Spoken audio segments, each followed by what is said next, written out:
Despite economic growth, Spain's political weight in Europe remains ambiguous. In official statements, Madrid proclaims Spain has achieved the greatest international influence in its history.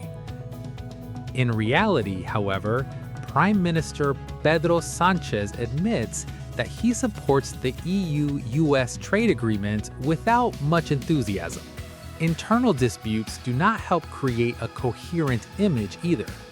The Catalunya issue, fierce arguments over budget redistribution, all of this prevents Spain from becoming the locomotive of the EU.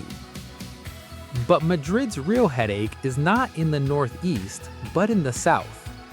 Ceuta and Melilla are two Spanish enclaves on the coast of Morocco.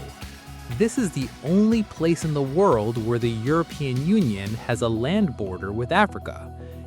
Every year, tens of thousands of illegal migrants attempt to cross this border. Moroccan authorities periodically close border checkpoints to put pressure on Madrid, and it works. So, Madrid occupies an ambiguous geopolitical position. On the one hand, geographically it is located on the periphery of Europe. On the other, it sits at the center between the Old World and the New. In the past, this allowed Spain to build a successful colonial empire. Today, Madrid seeks to become a hub connecting the Old World and the New, a link between Europe and Africa. In the next video, we will examine whether Spain can capitalize on its geographic position, its relationships within NATO and with Latin America, its domestic political problems, and how all of this will affect its geopolitics. And this economic vulnerability brings us directly to the main geopolitical intrigue of recent years: defense spending. Spain has long been NATO's poor relative. In 2024, it spent less than any other member of the alliance, about 1.5% of GDP. By 2025, pressure from allies, especially amid growing global tensions, had become enormous. NATO Secretary General Mark Rutte publicly called Spain's projections unrealistic, insisting that the country should spend not 2%, but 3.5% of GDP.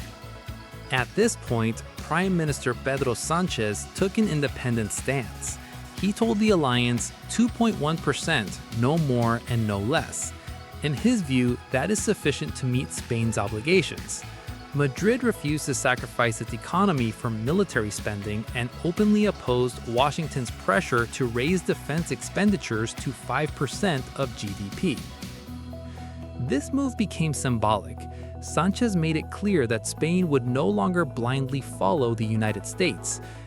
A vivid example came in September 2025, when Spain prohibited the use of the Rota and Moron bases for transferring American weapons to Israel. In April 2026, Spain's parliament, although rejecting the radical idea of leaving NATO, did so reluctantly, showing that alliance unity is no longer monolithic. Spain effectively led a quiet rebellion within the bloc. But Spain's main vulnerability is neither overseas nor in NATO headquarters. It is inside the country. Its name is Catalunya. This is not merely a historic region with a distinct culture. It is a powerful economic region that has spent years trying to redraw the political map of the Iberian Peninsula. The crisis peaked in 2017 when Catalan authorities held an independence referendum and declared secession. Madrid responded forcefully by imposing direct rule. By 2025, however, pragmatism forced the central government to change tactics. To remain in power, Prime Minister Pedro Sanchez made major concessions to separatists on whom his parliamentary majority depended. The culmination was an amnesty law covering around 400 activists and leaders of the Catalan independence movement. In June 2025, the Constitutional Court declared the decision legal. Sanchez called this the end of the political crisis. Reality proved more complicated. By autumn 2025, The Catalan party Junts had left the coalition and deprived the government of its majority, claiming that Madrid had failed to fulfill its promises. The problem has not been solved, it has merely been frozen. At any moment, the internal crisis could once again paralyze Spain's geopolitical machine.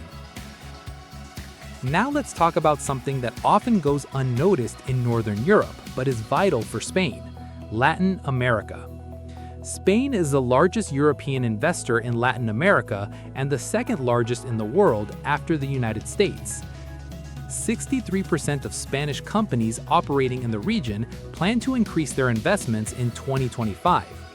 Banks such as Santander and BBVA, as well as energy giant Iberdrola, Repsol, and Cox, have invested billions in Spain's former colonies, while citizens from those countries are provided with employment opportunities in Spain itself.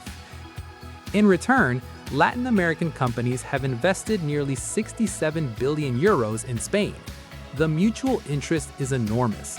However, so are the challenges: dependence on commodity price fluctuations and political instability. At present, Spain is trying to act as a bridge, not only economically, but politically as well. In July 2025, together with the leaders of Chile, Brazil, Uruguay, and Colombia, Pedro Sánchez endorsed a declaration on the protection of democracy and the renewal of international governance. Latin America accounts for 13% of Spain's total global presence. While the rest of the world focuses on Asia and the Middle East, Spain is placing its bets on the Spanish-speaking world. But let us return to the immediate threats. The main problem facing Spain, one that Brussels prefers not to discuss, is security. Africa is a continent marked by instability. France's withdrawal from Mali and Niger created a vacuum that was quickly filled by extremist organizations. The Group for the Support of Islam and Muslims, JNIMS/GISIM, and ISIS intensified their activities throughout the Sahel region. Spanish intelligence services work continuously. Radical groups encourage populations in the Sahel to migrate, including through the Canary Islands. In essence, Spain serves as Europe's primary bulwark against terrorism originating from North Africa, operating largely on its own as international missions are being scaled back. Amid this turmoil, Spain is also facing pressure from another direction. US President Donald Trump described Spain as a backward player and threatened to throw it out of NATO. The reason? Madrid does not want to spend 5% of GDP on defense and does not support certain US actions in the Middle East. Madrid agreed to raise defense spending to 2.1% by the end of 2025, but that is not enough for Washington. Sánchez had to negotiate special arrangements and extensions. Madrid is attempting to pursue an independent foreign policy. In April 2025, the government approved the External Action Strategy 2025-2028. The goal is to position Spain as an actor of global change, rather than a spectator to the decisions of others. The document outlines 3 priorities: building a stronger Europe, commitment to multilateralism, and maintaining peace and security. In practice, this means that Spain condemns Russia and has provided nearly 2 billion euros in assistance to Ukraine, while simultaneously blocking arms shipments to Israel. Thus, Madrid's foreign policy and geopolitical strategy today are an attempt to maintain balance among 3 major forces: soft power through cultural diplomacy, strict fulfillment of NATO commitments, and costly energy transit ambitions. So, let's put the pieces of the puzzle together. First, Spain is experiencing an economic renaissance driven by tourism, construction, and energy transit. Second, the country has become a strategic energy hub for Europe. Today, Spain is one of the leading champions of green energy in Europe and could potentially emerge as a continental leader in renewable power. Third, the political system is showing cracks. Corruption scandals, separatism, and a fragmented parliament could bring down Sanchez's government. Europe is searching for a new leader.